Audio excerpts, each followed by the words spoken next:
lagi ngapain? Aku pengen curhat nih. Kamu kenapa? Sini cerita. Oke, jadi kita mau bikin konten. Santai. Ini Brian Furan nih namanya nih. Lu nggak tahu kan? Enggak. Masa nggak tahu? Ini tuh dulu dia tuh terkenalnya tuh gara-gara aplikasi Vine. Enggak tahu lagi. Kayak konten-konten zaman-zaman sekelasnya Sandra Leo, tau gak sih? Sekelas itu orangnya. Oh. Maksudnya sangkatan dia. Oh, Tante Leo tahu. Ya tapi Vine ini kalau Instagram dulu kan baru detik gitu, setelah ke story-nya. Kalau Vine itu 6 detik doang. Oke. Nah jadi ini oke lah. Ya itu terkenal dari situ. Nah ini sekarang jadi YouTuber ya kan, Vine itu udah tutup. Nah ini apa judulnya nih? Masih ingat. Sebenarnya udah banyak sih dia bikin ini, cuman kebetulan yang paling baru ya. Nggak tahu nih berapa. Oh, seminggu yang lalu. Oh, yang tadi muncul tuh Brian. Gimiknya kelihatan banget. Ya udah, ini judulnya adalah cerita dan adegan baca aib-aib terus di blog lama. Jadi ternyata dia ngeblok juga ya. Ngeblok. Hah? Ngeblok. Oh. Blok. Ya udah gitu. Oke, let's go. Masih ingat dengan YouTuber Brian Furan? Setelah lama tidak upload konten video, begini nasibnya sekarang. Halo semuanya, kembali lagi bersama saya. Sudah lama tidak berbicara di kamera seperti ini ya. Sering begadang ya. Senang sekali Kata bisa matanya. bikin konten lagi Terus setelah sekian lama capek banget. tidak Kayak gue kan. hadir di YouTube, absen di dunia per-YouTubean. Tapi hari ini, Iya, udah lama mulai hari ini, Jarang-jarang ya. saya berjanji akan aktif lagi membuat Silo. konten di semua media sosial saya. Demi bertahan hidup, saya membuat konten. Mode bertahan hidup dimulai. Hari ini saya akan membaca tulisan saya di blog saya. Jadi waktu itu saya pernah menulis blog, pembacanya hanya saya sendiri. Lama gue juga. Jadi sekitar 10 tahun lalu saya pernah menulis blog ya. Jadi isi blog Cinta. itu, isi tulisannya tentang kisah saya ketika masih kecil sampai sudah dewasa. Tidak penting-penting amat sih, tapi yang saya tahu isinya agak konyol ya. Isi tulisannya sudah saya lupa, dan seperti biasa saya akan membuat video adegannya. Nah iya, ada. Semoga bikin menarik. kayak sketsa gitu dia tuh. Perjalanan hidupku dan tulisanku. Minggu 22 April 2012. Titik. Saya bukan penulis. Saya hendak begitu peduli dengan aturan tulis. Saya hanya ingin menulis kisah hidup saya. Saya sekarang berumur 19 tahun. Saya lahir di Manado pada tahun 1992. Juni 06. Bukannya tanggal dulu, bulan dulu, baru tahun ya kalau di Indonesia. Ini tahun dulu, bulan dulu, baru tanggal. Apa-apa nih? Di keluarga yang tentram dan penuh cara. Kedua orang tua saya, laki-laki dan perempuan, ya iyalah. Dan dua orang kakak lelaki gagah berani yang bernama Jean. Kakak pertama dan Iya kan? kakak. Chapter pertama, Dia sendiri. TK Sion Perak Sorong 1997 sampai 1998. Saat pertama masuk TK, umur 5 tahun, saya diantar oleh tanteku. Tante Selfie namanya. Dan yang kuingat adalah banyak anak-anak bermain di sana. Dalam pikiran saya waktu itu, lihat mereka. Mereka membuang-buang waktu. Aku tak punya waktu bermain dengan bocah-bocah. Kududuk dengan tenang dan dingin di sebuah kursi mungil berwarna biru. Dan kulihat sebuah puzzle kelinci di sana. Dalam pikiranku, aku tidak pantas dengan mainan itu. Dan esoknya saya ketagihan main puzzle tersebut bersama boneka bayi yang waktu itu sering kupungkil matanya. Pada jam istirahat, waktu saya sedang asik bermain boneka Barbie, dalam kurung, kasihan sekali selera saya waktu masih kecil. Saya jatuh cinta pada seorang gadis Gila. di sana yang bernama saya lupa. Kemana-mana saya mengawasinya. Saat dia bermain timbang bolong, ayunan, waktu dia makan, minum, kencing. Wah, saat itu dia kencing di belakang gedung sekolah dekat tangga. Wow, detail juga ingatan saya waktu dia kencing. Dan akhirnya saya lulus TK dengan selamat. Chapter 2. Kayak habis SD corona. Negeri 97 Manado 1998 sampai 2007. Sangat banyak pengalaman menarik saat masa-masa sekolah dasar. Mungkin bumi tidak mampu menyimpannya.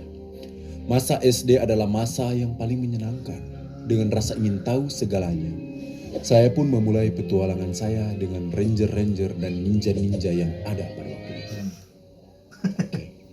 Saat saya duduk di bangku dan menulis di meja kelas 3 SD, saya selalu membawa gelang Power Ranger saya dan selalu Yang buah. terhadap monster-monster yang mungkin dengan kapan saja menyerang bumi. Dan itu betul terjadi. Saya membuat handmade, bikin sendiri gelang Power Ranger. Terus saya bawa kemana-mana menganggap diri saya adalah Power Ranger. Hal yang tidak diduga pun terjadi. Saat saya mandi dengan rekan-rekan Power Ranger lainnya di sungai dekat kompleks, dalam kurung yang beberapa meter sebelum tempat saya mandi, ada kandang babi yang langsung meluncurkan atau kotorannya ke sungai. Kalau tidak salah sampai sekarang masih ada kandang babinya, terus kotorannya langsung dibuang ke sungai. Jadi pas kotorannya mengalir, di sana kita mandi. Kita baca lagi. Hal yang tidak diduga pun terjadi saat saya mandi dengan rekan-rekan Power Rangers lainnya di sungai dekat kompleks. Ada seorang om-om mengejar kami dengan 2 ekor anjingnya. Saya dan rekan-rekan Power Ranger saya tidak hanya diam. Kami mengambil jurus 1000 langkah menuju rumah masing-masing dan kita kabur. Saya ingat waktu itu kepala saya terbentur di batu besar. Benar, saya masih ingat. Dan sendal saya di bawah arus sungai saat pelarian yang sengit itu. Tapi sandal saya diselamatkan oleh Saras 008.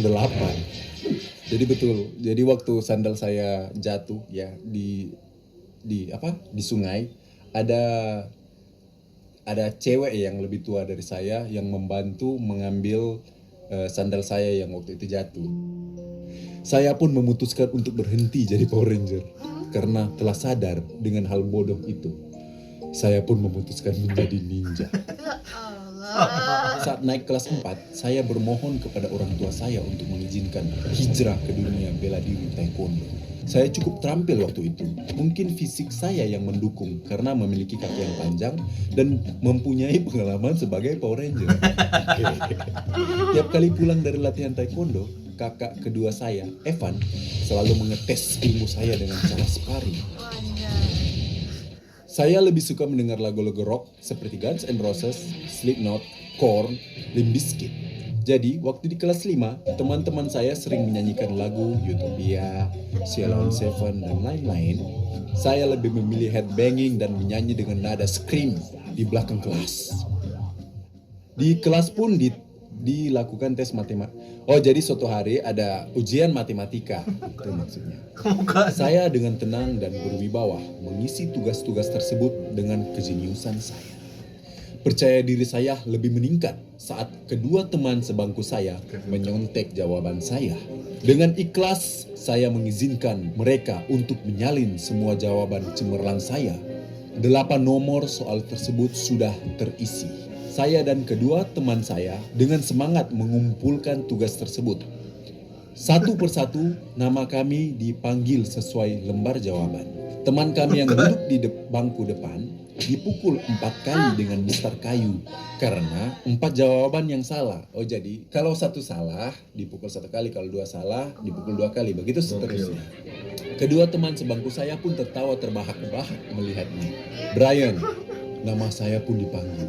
Dengan menebar senyum wibawa dan percaya diri, saya bersalto-salto ke depan guru. Nama guru itu waktu itu saya masih ingat, Pak Guru Weko. Pak guru tersebut mengambil mistar yang sama dan memukul bokong saya. Plak! Plak! Ya mungkin hanya salah menjumlah. Plak!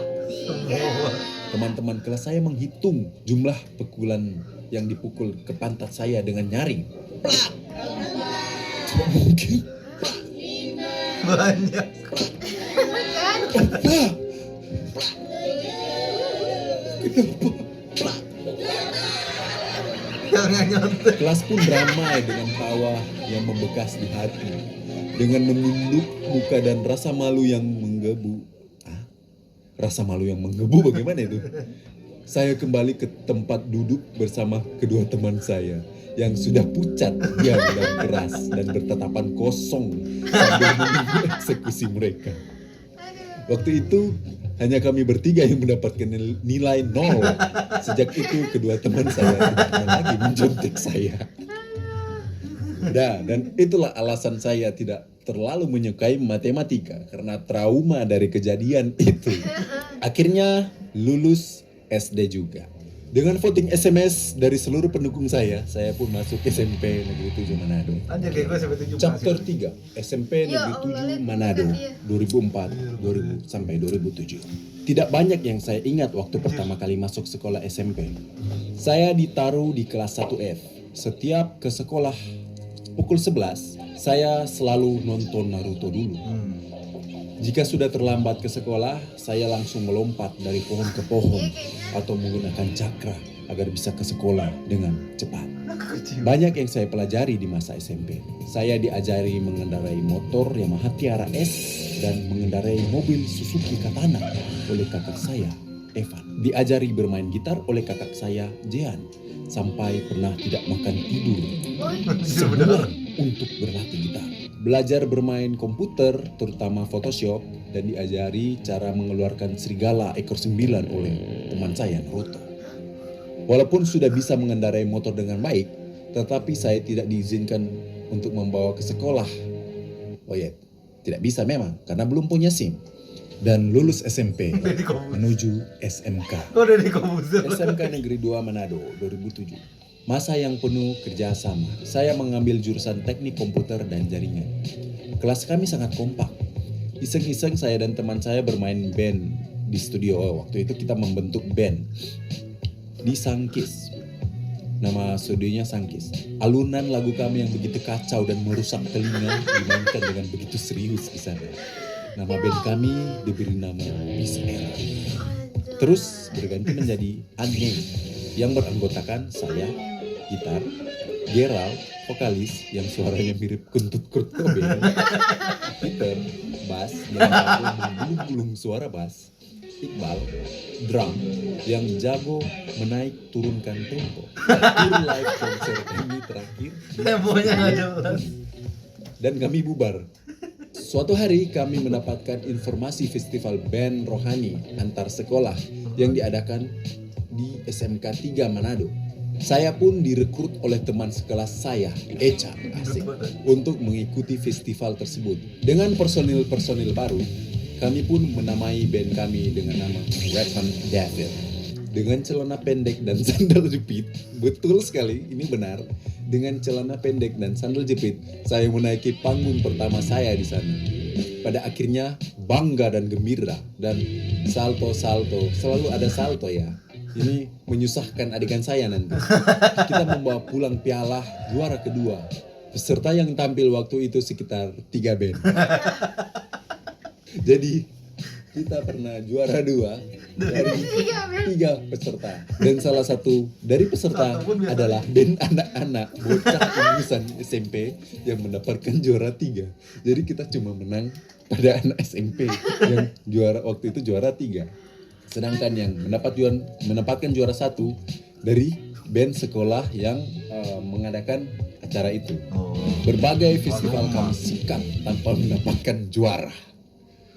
Dan 19 Februari 2010 adalah waktu yang tidak ingin kuingat, tetapi tidak akan kulupakan. Saya mau Oke, kayaknya sampai di situ dulu ya, karena setelah saya scroll ke bawah ternyata masih panjang ceritanya. Kalau kalian mau membaca lengkap, ada nanti saya taruh linknya di bawah ya, di deskripsi video. Jadi saya akan aktif lagi membuat video. Tunggu saja konten saya di Instagram, di TikTok, di YouTube, dan di fanpage Facebook. Saya akan aktif lagi di keempat media sosial itu. Oke, sampai di situ dulu. Sampai berjumpa di video selanjutnya. Kalau dari sketsanya lucu sih, dapat. Gokil sih, gokil, keren sih. Gue lucu banget. Walaupun kocak tapi mendalami ceritanya tuh dapat gitu, dari tai, dari dikejar. Iya, Power Ranger segala macem tuh. Mantap sih ya. Iya, gue yang apa ngikutin dia sih udah lama. Cuma dia emang nggak terlalu sering upload, tapi kata dia mau sering-sering tuh, jadi lumayan. Dan ini juga baru pertama kali gue bikin react. Dan kebetulan lu kesini ya kan? Iya Ini banget. bareng gitu. Siapa tahu kita react jadi dia lebih banyak nonton lagi kan. Iya. Orang tahu dia aktif sekarang. Ya guys, tonton guys, kocak guys. Gue jadi kepo cerita dia jadinya. Tapi gue pengen dia sketsain terus, kalau baca sendiri kayak jadi gimana gitu. Lucu Iya kok sih. deh kayak tadi. Ya udah, Kocak sih. gitu ya. Thank you semuanya buat nonton. Makasih guys. Sampai ketemu di bulan berikutnya. Dadah.